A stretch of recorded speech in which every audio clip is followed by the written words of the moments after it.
What happened to the power of history? Nothing. It's still there. We just aren't using it. Hi folks, Mr. Powell here with History Moment.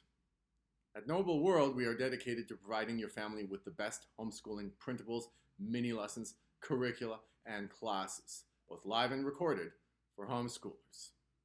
At Knowable World, you will find solutions. Here at History at Our House, you will find the foundations, the reasons, and insights into history itself if you want to take that deep dive. The foundational strength of Knowable World is a theory called present centrism. The distinctive method of present centrism is the method of anchor facts. The amazing outcome is powerful knowledge.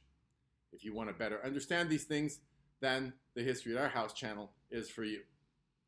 So now, for the conclusion to the History Moment series on what happened to the power of history. When history was first invented by the ancient Greeks, it was intended to be a form of rational inquiry into the world around us. Not a dry subject divorced from real life, but a vital contribution to our understanding of what is happening in the present. That's what it did. It contributed to a dynamic intellectual environment known as the Athenian Golden Age, where rational inquiry of every kind flourished, which represents in full the first greatest flowering of Western civilization.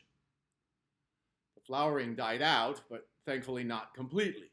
It was comatose for nearly 1,000 years during what is rightly considered the Dark Ages. But then it experienced a rebirth, which I talked about in the last installment of History Moment. Except that rebirth was incomplete in one crucial aspect above all, politics. That is our subject today, the time when the true power of history finally made its way into politics.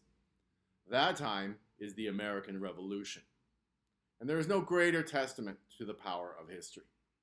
The result of the first ever deployment of history by a great generation of intellectuals, known as the Founding Fathers, was the rise of the greatest country in the history of the world, the United States of America.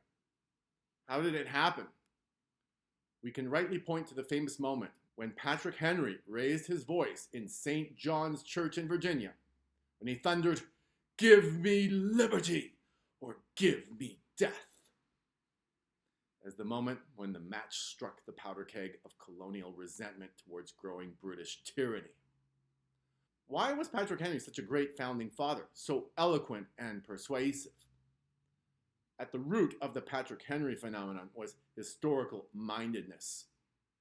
His most telling moment on the matter is this, which is part of that same speech. Quote, "I have but one lamp by which my feet are guided, and that is the lamp of experience. I know of no way of judging of the future but by the past." Unquote. What we are witnessing here is the rebirth of Thucydides. And Patrick Henry was not alone. The Founding Fathers of the United States were the greatest generation of intellectual leaders the United States has ever known. Among them were Samuel and John Adams of Massachusetts, Alexander Hamilton of New York, Benjamin Franklin of Pennsylvania, and George Washington, Patrick Henry, James Madison, and Thomas Jefferson of Virginia, to name but a few. The world has never seen such a collection of men before or since. These men were students of history. They knew the histories of ancient Greece and Rome, which are covered in the Knowable World Anchor Fact series on those subjects, which is why they conceived of America as a republic modeled after Rome, not a democracy based on Athens. As John Adams later wrote, quote, "Remember, democracy never lasts long. It soon wastes, exhausts, and murders itself. There never was a democracy yet that did not commit suicide. It is in vain to say that democracy is less vain, less proud, less selfish, less ambitious, or less avaricious than aristocracy or monarchy. It is not true, in fact, and nowhere appears in history.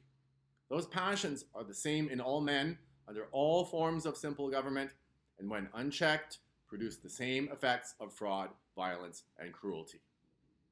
Yeah, take a look at America today. But of course, America was not and is not a democracy. It has checks and balances. It has a federal government of limited powers, with rights reserved to its citizens, and powers reserved to its states. The Founding Fathers also knew the story of Europe and its failed experiment in church-state integration, the result of which was a century and a half of slaughter in the Reformation and religious wars. And they knew that the Pilgrims were just as guilty of this evil as the European monarchs from which they escaped, which is why they created the First Amendment to forbid the government from favoring any particular religion with the apparatus of compulsion. They knew of the suppression of ideas as a tool of tyranny, such as through the stories of Socrates and Galileo, which compelled them to place a cage around the government to protect freedom of speech. They knew of the dangers of political entanglements with political systems incompatible with liberty, such as monarchism and theocracy. They knew, for instance, that the Spartans betrayed Greece by allying with the Persians. They knew that the Macedonian Greeks under Alexander caused Greek culture to be dissolved in the solvent of Asiatic archaism, as through the establishment of the Seleucid Empire and Ptolemaic Egypt. So they instituted a policy of political separation from Europe, starting with the Declaration of Independence, reinforced by George Washington's Proclamation of Neutrality during the French Revolution, and culminating in the Monroe Doctrine of 1823, which established that policy for nearly a century. Why are we so powerless to benefit from history by comparison? We ignore history. We violate its precepts. We pervert its meaning.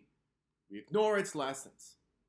We are powerless because we have abandoned history in favor of our modern prejudices and presuppositions. Instead of celebrating the incomparable value of Republican government, we virtue signal our love of democracy. We use the will of the people to deny one another's rights. Instead of celebrating and defending freedom of speech, we trumpet misinformation and disinformation and call for social media tyranny to avoid offending others. Instead of maintaining our political separation, we engage in countless foreign wars and failed occupations of other countries and entangle ourselves in a web of obligations that drain the lifeblood of America into a thankless, corrupt world. Just look at the failed war on terror that produced more Islamism and terrorism, not less. Just look at the failed coup of the Ukrainian government of 2014, which sparked the current Russia-Ukraine war and has destroyed Ukraine. What happened to the power of history? Nothing. It's still there. We just aren't using it. And therefore, we suffer the consequences. If you want to participate in the rebirth of history, the answer is simple.